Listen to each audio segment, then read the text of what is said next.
Halo teman-teman, balik lagi dengan Ice Beam di sini. Oke, sebelum gue mulai videonya, gue mau kasih info kalau Ice Beam sekarang sudah punya merchandise. Desain untuk rilisan kali ini mengadopsi desain mural Harley, salah satu panel paling ikonik di One Piece. Kalian bisa order via Shopee, linknya ada di deskripsi dan di komen ya. Oke, anyway, salah satu hal yang menarik banget dari pertarungan antara Imu dan Luffy adalah terungkapnya bahwa Imu menggunakan senjata dari 19 keluarga pendiri pemerintah dunia. Senjata-senjata tersebut adalah senjata yang kita lihat tertancap di tahta kosong, dan dengan omen, Imu berhasil membangkitkan senjata tersebut. Nah, di video kali ini gue akan jelasin 10 senjata keluarga kerajaan yang sudah terungkap dan memprediksi bentuk atau jenis senjata sisanya. Oke, sebelum mulai jangan lupa like dan subscribe dulu ya kalau kalian tertarik dengan info, analisis, dan teori-teori soal One Piece. Oh iya, gue juga mau berterima kasih kepada Buah Klerim karena sudah traktir via Saweria. Buat teman-teman yang mau support Ice Beam via Saweria, kalian bisa scan di sini atau klik link yang ada di komen ya. Oke, yuk kita mulai pembahasannya. Oke, kita mulai dari Bofu dulu ya. Di antara 19 pedang keluarga pendiri pemerintah dunia, mungkin Bofu jadi salah satu pedang yang punya makna paling dalam. Kanji untuk Bofu dibaca Kyomuken, artinya pedang kehampaan. Selain itu, cara orang Jepang membaca Bofu adalah Bohu. Nah, dalam Alkitab, diceritakan bahwa sebelum Tuhan memberikan cahaya, dunia pada saat itu digambarkan dalam kondisi kosong, hampa, dan gelap gulita. Nah, kondisi tersebut disebut sebagai Bohu. Nah, makanya kalau kalian perhatiin, makna dari pedang ini benar-benar cocok banget dengan kekuatannya. Di sini Imu menjelaskan bahwa pedang Bofu bisa menyerap energi kehidupan. Makanya di sini Luffy nggak bisa bergerak dan makhluk hidup seperti pohon dan tumbuhan juga mati ketika Bofu dikeluarkan. Oke, pedang selanjutnya yang mau gue bahas adalah Tofu. Secara bentuk kita belum diperlihatkan nih karena pedang ini hanya diperkenalkan melalui ucapan Somers. Nah, yang menarik dari pedang ini adalah maknanya juga. Tofu punya nama yang mirip banget dengan pedang sebelumnya,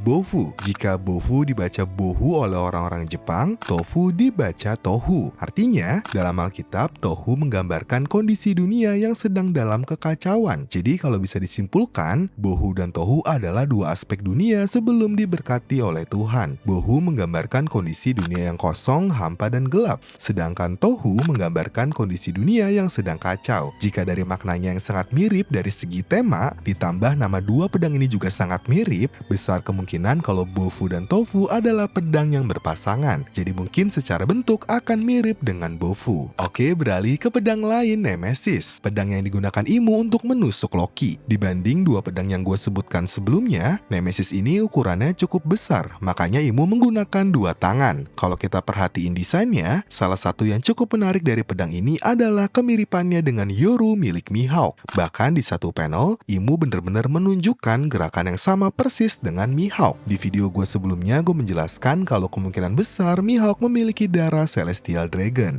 Dengan kemiripan pedang ini, apakah mungkin pedang Nemesis berasal dari keluarga asli Mihawk? Keluarga yang memiliki ciri khas menggunakan pedang besar seperti ini. Oke, lanjut. Kalau kita bahas dari makna pedangnya, Nemesis berasal dari kata Yunani Nemein, yang artinya pembalasan. Makanya di dunia modern seperti sekarang, Nemesis dalam bahasa Inggris punya arti musuh bebuyutan. Musuh yang pasti akan membalaskan dendamnya. Dari Nemesis, kita bahas pedang lain yang digunakan Imu juga untuk menusuk Loki untuk kedua kalinya, yaitu Stigma. Secara bentuk cukup besar juga nih, mirip Nemesis, tapi guard dari Stigma ini nggak terlalu besar. Oleh sebab itu, mungkin jenis pedang ini adalah Broadsword. Kita bisa lihat siluetnya di tahta kosong. Oke, anyway, coba kalian perhatiin makna dari pedang-pedang yang gue sebutin sebelumnya. Semuanya punya makna negatif. Hal ini ternyata masih berlanjut ke pedang Stigma. Di berbagai sejarah di dunia, stigma adalah sebuah tanda yang biasanya dicap atau diberikan ke seseorang untuk menandai mereka sebagai budak atau tahanan,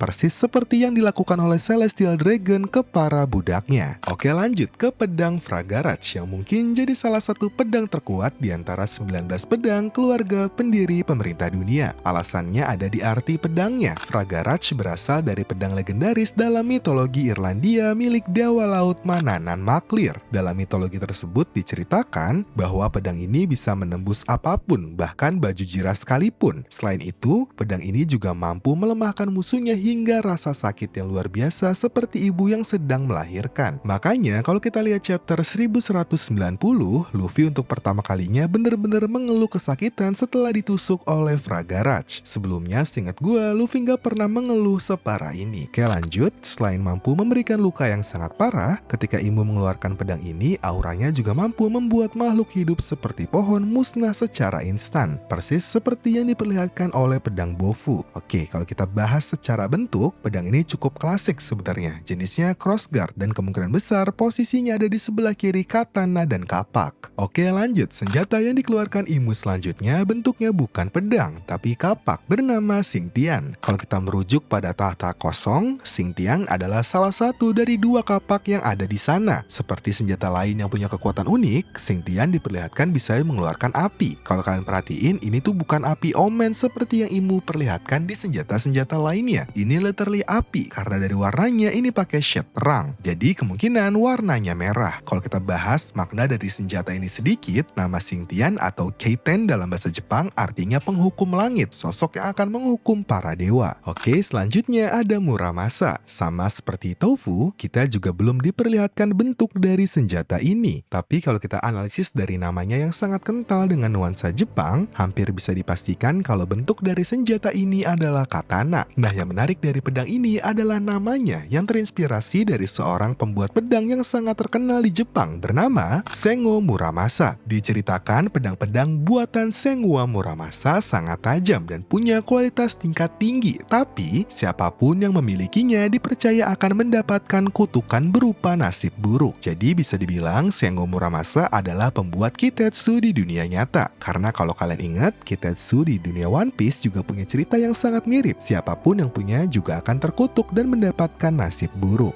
Masih senjata jenis pedang katana, pada chapter 1190, Imu kembali mengeluarkan pedang, kali ini bernama Honebami Toshiro. Desain dari pedang ini benar-benar menggambarkan kekuatannya. Kalau kalian perhatiin, guard pedang ini berbentuk ular yang memakan ekornya sendiri. Hal ini sama persis dengan kekuatannya di mana Imu bisa mengeluarkan ular dari pedangnya dan menggunakannya seperti cambuk. Nah, ular-ular ini bukan cuma bayangan ya, karena di chapter ini, ular tersebut benar-benar bisa melukai musuhnya dengan cara menggigitnya. Oda mungkin terinspirasi dari Kuri Karaken. Oke, sekarang coba kita analisis nama dari pedang ini ya, karena ternyata benar-benar pas banget dengan jalan cerita di chapter 1190.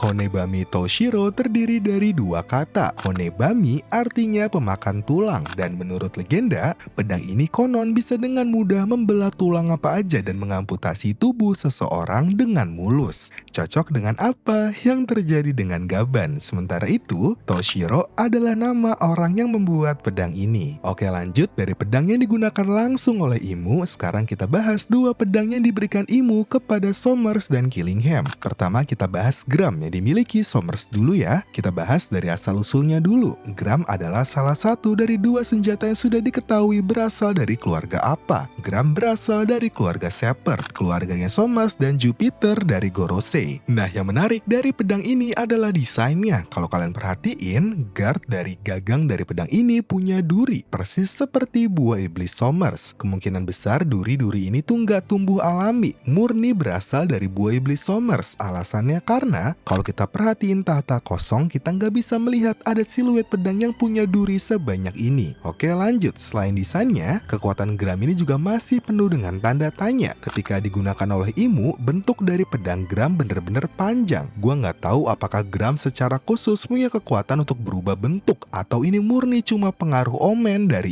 Imu. Oke lanjut, sekarang kita bahas inspirasinya. Nama Gram berasal dari pedang legendaris dari mitologi Jermanik dan Nordik. Konon pedang ini diceritakan dipakai oleh seorang pahlawan Sigurd untuk membunuh naga Fafnir. Selain itu, Gram juga diceritakan tertancap di sebuah pohon dan cuma bisa dicabut oleh pahlawan terpilih. Cukup klasik lah ya. Nah, kalau dari artinya artinya sendiri, Gram punya arti marah atau berwatak buruk. Cocok banget dengan Somers. Nah, kalau bahas kekuatannya sedikit lagi, intinya senjata ini tuh cukup kuat. Teknik yang digunakan Zoro untuk mengalahkan King dengan mudah bisa ditahan oleh Somers dengan Gram. Oke, selanjutnya ada senjata milik keluarga Rimoshifu, yaitu Longinus. Dari bentuknya udah jelas banget kalau Longinus itu tombak. Jika kita mengacu pada siluet di tahta kosong, Longinus adalah salah satu dari dua tombak yang ada di sana. Nah, kalau kita bahas inspirasinya, Oda jelas terinspirasi dari tombak Longinus, nama dari seorang prajurit Romawi yang menusuk Yesus Kristus di kayu salib. Kalau kita analisis dari kanjinya, Longinus dibaca Seimeiso, yang artinya tombak takdir suci. Menariknya, kata Se di sini merupakan gelar kehormatan yang biasanya digunakan oleh para Celestial Dragon laki-laki. Oke, langsung kita recap aja ya. Dari total 10